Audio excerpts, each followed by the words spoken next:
Hello friends, स्वागत है आप सभी का आयुर्वेदा स्टडी पॉइंट में। अगर आपने अभी तक इस चैनल को सब्सक्राइब नहीं किया है तो इसे सब्सक्राइब कर लें और बेल आइकन को दबा दें। आज का हमारा टॉपिक है पुरुष।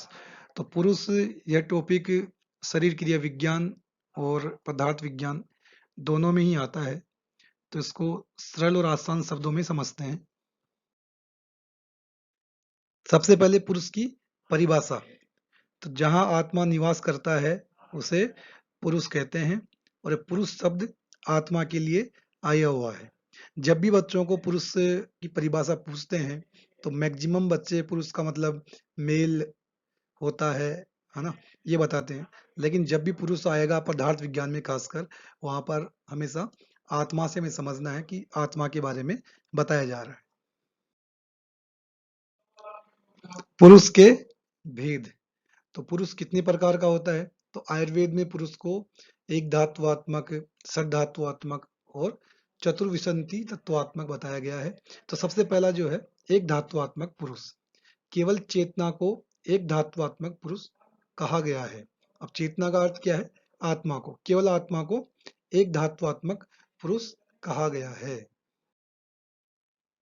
षड पुरुष ख आदि पंच महाभूत और आत्मा के संयोग से उत्पन्न पुरुष को षड पुरुष कहते हैं। अब ख का अर्थ क्या होता है? आकाश, है ना। तो ख आदि का मतलब आकाश आदि जो महाभूत है, और हम जानते हैं पंच महाभूत है आकाश, वायु, जल, अग्नि और पृथ्वी महाभूत। तो इन पंच महाभूतों और आत्मा के संयोग से जो पुरुष उत्पन्न होता है उसे हम षड पुरुष कहते हैं। और षड पुरुष को ही कर्म पुरुष या चिकित्सकीय पुरुष कहते हैं। अब चिकित्सकीय पुरुष या कर्म पुरुष का क्या अर्थ है, इसको हम आगे डिस्कस करेंगे। अगला जो पुरुष का भेद है चतुर्विंशति तत्वात्मक पुरुष। तो चतुर्विंशति की मतलब 24। मन, 10 इंद्रियां, 5 अर्थ और अष्ट प्रकृति के संयोग से उत्पन्न पुरुष को चतुर्विंशति पुरुष कहते हैं।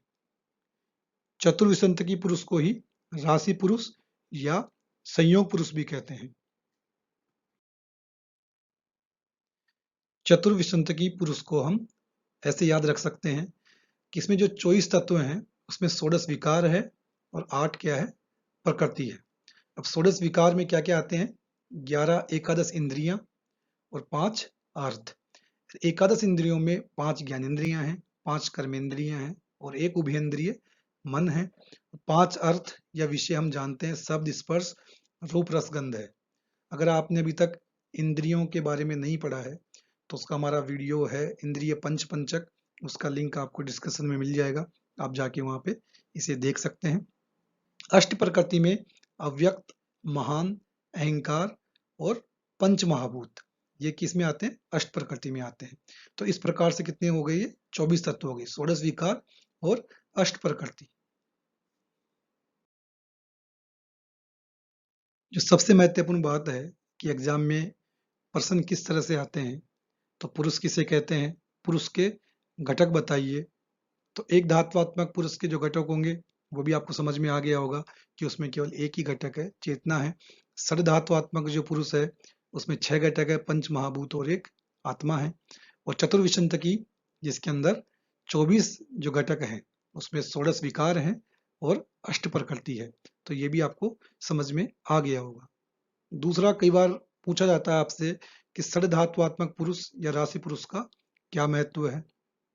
तो इन दोनों का महत्व किसके अंदर है? चिकित्सा के अंदर है। क्योंकि एक धात्वात्मक पुरुष में केवल क्या है? चेतना है या आत्मा है। और आत्मा कैसी होती है? निर्विकार होती है। तो निर्विकार चीज का हम किस चीज की चिकित्सा करेंगे? तो एक धात्वात्मक जो पुरुष है उसकी तो अपन चिकित्सा कर ही नहीं सकते। इसलिए षड धात्वात्मक पुरुष को क्या कहा गया है? चिकित्सकीय पुरुष या कर्म पुरुष कहा गया है। क्योंकि अगर शरीर होगा तो उसमें विकार होंगे और उसी की अपन क्या कर सकते हैं? चिकित्सा भी कर सकते हैं। तो ये इसके अंदर इसका महत्व है। उम्मीद करते हैं आपको ये टॉपिक समझ में आया होगा। अगर ये वीडियो आपको पसंद आया हो तो इसे लाइक करें, शेयर करें, कमेंट करें और इस चैनल को सब्सक्राइब करें। Thank you.